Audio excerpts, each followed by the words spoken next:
पढ़ने वाले हैं HTML लिस्ट के बारे में। Lists are essential components in HTML for organizing and presenting information in an ordered or unordered manner। अगर हम लिस्ट की बात करें तो लिस्ट HTML का एक मोस्ट इम्पॉर्टेंट कंपोनेंट है जिसकी हेल्प से हम अपने कंटेंट को चाहे ऑर्डर्ड मैनर हो या फिर अनऑर्डर्ड मैनर हो, दोनों तरीके से प्रेजेंट कर सकते हैं। दे improve the readability of your web content, making it easier for users to navigate and understand the presented information।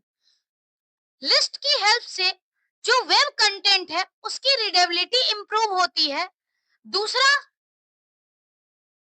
User को किसी कंटेंट पे नेविगेट करना आसान हो जाता है। और तीसरा, किसी भी प्रेजेंटेड इंफॉर्मेशन को समझना भी आसान हो जाता है। तो अगर हम HTML लिस्ट की बात करें, टोटल 3 लिस्ट हमारे पास होता है। एक ऑर्डर्ड लिस्ट, एक डेफिनेशन लिस्ट और एक अनऑर्डर्ड लिस्ट। डेफिनेशन लिस्ट यानी डिस्क्रिप्शन लिस्ट।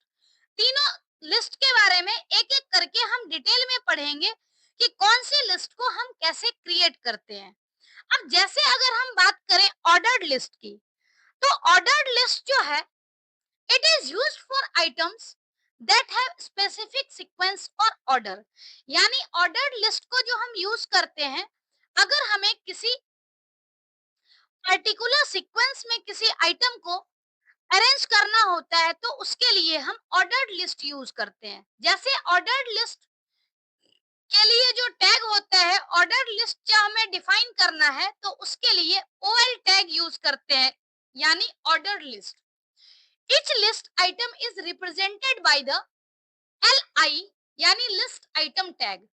मतलब ऑर्डर्ड लिस्ट बनानी होगी तो ऑर्डर्ड लिस्ट के लिए हम OL टैग का यूज करते हैं। और लिस्ट के आइटम्स को दिखाने के लिए या लिस्ट की जो एलिमेंट है, मतलब उस एलिमेंट को दिखाने के लिए हम LI टैग का यूज करते हैं। LI यानी लिस्ट आइटम और OL यानी ordered list. The browser automatically numbers the item by default starting from 1। अगर हम ऑर्डर का टाइप डिफाइन ना करें तो उसके लिए क्या करता है, जो ब्राउजर है वो ऑर्डर्ड लिस्ट के लिए बाय डिफॉल्ट नंबरिंग जो होती है वो 1 से स्टार्ट करती है और default numbering 1 2 3 4 and so on इस तरीके से होता है किसी भी ऑर्डर्ड लिस्ट का। अगर नंबरिंग के फॉर्म में हो तो इसे हम नंबर्ड लिस्ट भी कह सकते हैं। अब यहाँ पर ऑर्डर्ड लिस्ट के एट्रीब्यूट दिए गए हैं। ऑर्डर्ड लिस्ट में 2 एट्रीब्यूट होता है, एक होता है टाइप, दूसरा होता है स्टार्ट। टाइप एट्रीब्यूट कैसी ऑर्डरिंग होगी उसका टाइप बताता है, और स्टार्ट एट्रीब्यूट जो है वो ये बताता है कि हमारी जो वैल्यू है वो कहां से स्टार्ट होगी। तो इसमें जैसे टाइप इक्वल टू 1 यानी लिस्ट आइटम जो है वो नंबर से नंबर्ड किया जाएगा। टाइप इक्वल टू 1 है, मतलब नंबरिंग यहाँ पर होगी और ये बाय डिफॉल्ट होता है। अगर हम टाइप को एल से असाइन कर दें, इसका मतलब इस केस में ABCD के फॉर्म में नंबरिंग होगी, कैपिटल लेटर में, अपर केस लेटर में, जैसे हमने डिफाइन किया था। Type equal to small a. Small a अगर हम लिखते हैं टाइप, तो इससे जो नंबरिंग होगी वो होगी स्मॉल ABCD से। अगर हमने लिख दिया टाइप और आई, तो इस केस में रोमन नंबर की हेल्प से नंबरिंग की जाएगी। और अगर हमने type equal to small i लिख दिया, यानी इस केस में भी रोमन नंबर होगा लेकिन लोअर केस। तो यहाँ अगर हम ध्यान से देखें तो अल्फाबेट के रूप में भी नंबरिंग कर सकते हैं, रोमन नंबर के रूप में भी नंबरिंग करते हैं, और बाय डिफॉल्ट जो होती है वो न्यूमेरिक होती है। तो इस तरीके से ये एट्रीब्यूट है ऑर्डर्ड लिस्ट का, जिसको हम डिफाइन करते हैं। दूसरा एट्रीब्यूट है स्टार्ट। स्टार्ट में क्या है, बाय डिफॉल्ट जो है वो स्टार्टिंग वैल्यू 1 ए और आई होती है। अगर हम चाहें तो इसकी स्टार्टिंग वैल्यू को भी चेंज कर सकते हैं। एग्जाम्पल है यहाँ लिस्ट की, जैसे ऑर्डर्ड लिस्ट। हमने ऑर्डर्ड लिस्ट डिफाइन किया है। इस केस में ऑर्डर लिस्ट जो है वो एक कंटेनर टैग है और हमने ऑर्डर लिस्ट को ओपन किया और क्लोज किया। अब लिस्ट के आइटम को अगर हमें मेंशन करना होगा तो उसके लिए हम एल आई टैग का यूज करेंगे। 3 टाइम्स हमने एल आई टैग का यूज करके और एलिमेंट मेंशन किया है। तो इसकी आउटपुट हम देखें, डिफॉल्ट हमने कुछ भी यहाँ पर डिफाइन नहीं किया, तो बाय डिफॉल्ट जो आउटपुट आएगा वो आएगा 1 2 3 से नंबरिंग होकर के, और ये ऑर्डर्ड लिस्ट है। हम सेम लिस्ट को अलग अलग तरीके से भी यूज कर सकते हैं।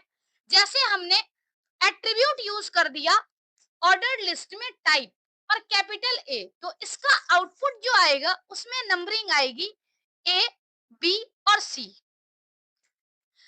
स्मॉल ए के केस में नंबरिंग जो आएगी वो आएगी स्मॉल ए, बी और सी। ऐसे ही ओएल टाइप, टाइप आई, तो इस केस में नंबरिंग होगा रोमन नंबर से, और रोमन नंबर आई 2 है, 3 है, इस तरह से रोमन नंबर। और सेम स्मॉल में भी रोमन नंबर होता है जो हमने स्मॉल आई से डिनोट किया है।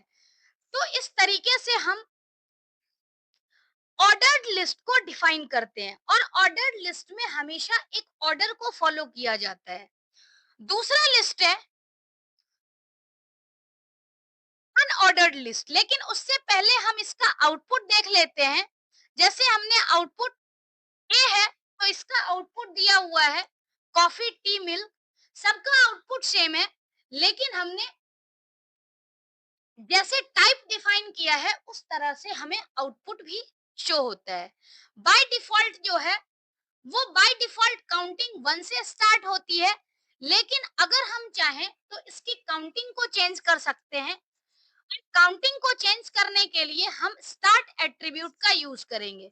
जैसा कि हम जानते हैं कि बाय डिफॉल्ट जो होता है वो होता है नंबर। अब नंबर स्टार्ट किससे होता है, तो 1 2 और 3 से। हमें मॉडिफाई करना है तो हमने स्टार्ट एट्रीब्यूट का यूज किया और इक्वल टू 2 लिख दिया। अब नंबरिंग क्या है, आउटपुट में 2 से स्टार्ट हो रहा है। तो ये सारी जो चीजें हैं ये ऑर्डर्ड लिस्ट में ही होती है, क्योंकि ऑर्डर्ड लिस्ट में ही नंबरिंग होता है। तो यहाँ पर हम स्टार्ट एट्रीब्यूट का यूज करते हैं। दूसरा है अनऑर्डर्ड लिस्ट। अनऑर्डर्ड लिस्ट, इसको डिफाइन करने के लिए हम यूएल टैग का यूज करते हैं, यानी unordered list use for items that don't have a specific order और सीक्वेंस। मतलब क्या है कि ऐसा लिस्ट जिसमें कोई स्पेसिफिक सीक्वेंस नहीं होता है। इसमें भी सेम हम लिस्ट टैग की हेल्प से, एल आई टैग की हेल्प से सभी लिस्ट आइटम को रिप्रेजेंट करते हैं।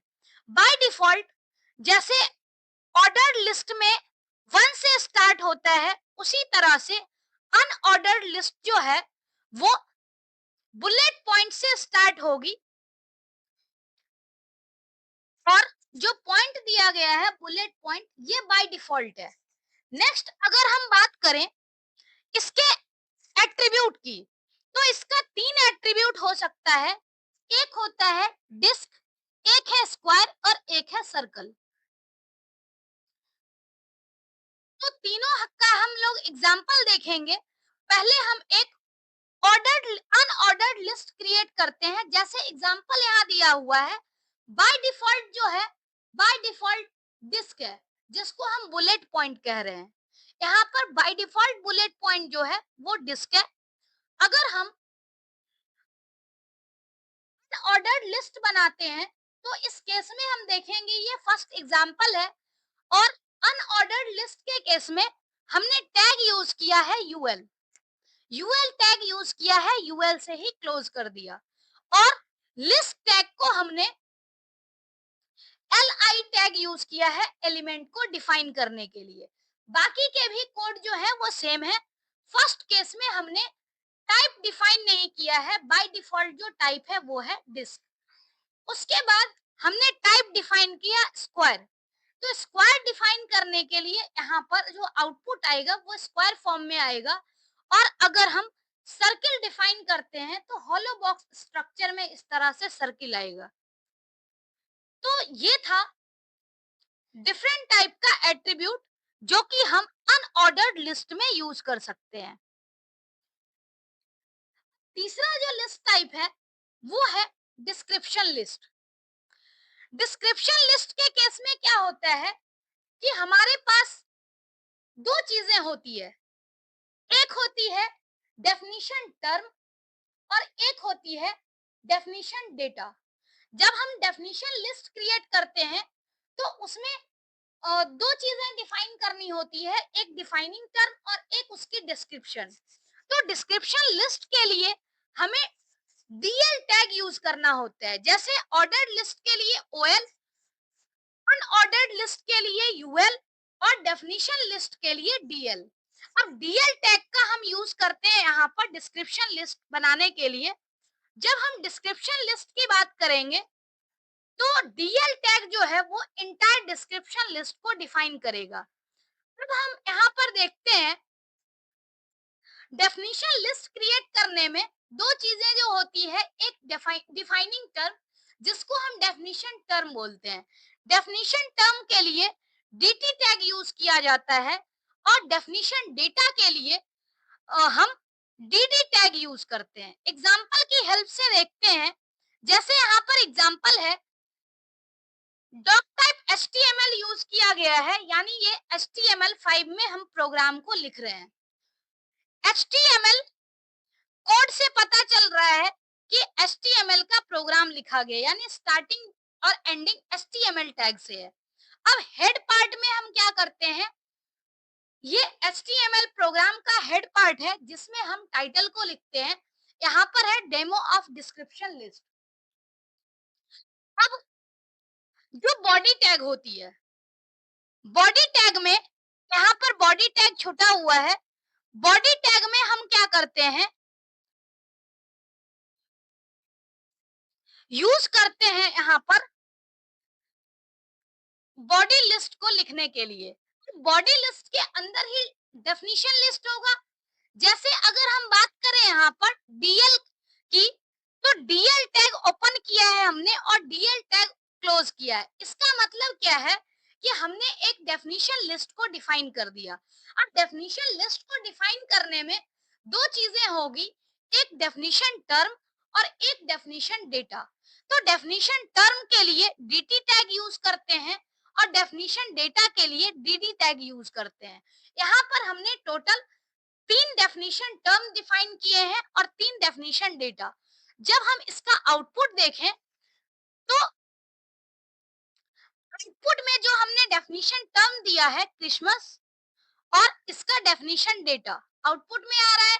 ऐसे ही दूसरा डेफिनेशन टर्म है दिवाली और इसका डेटा, तीसरा डेफिनेशन टर्म है ईद और इसका डेटा। तो इस तरह से क्या है, डिस्क्रिप्शन लिस्ट जो है वो क्रिएट होती है। तो हमने आज की वीडियो में जो देखा है वो मेनली देखा है HTML लिस्ट के बारे में।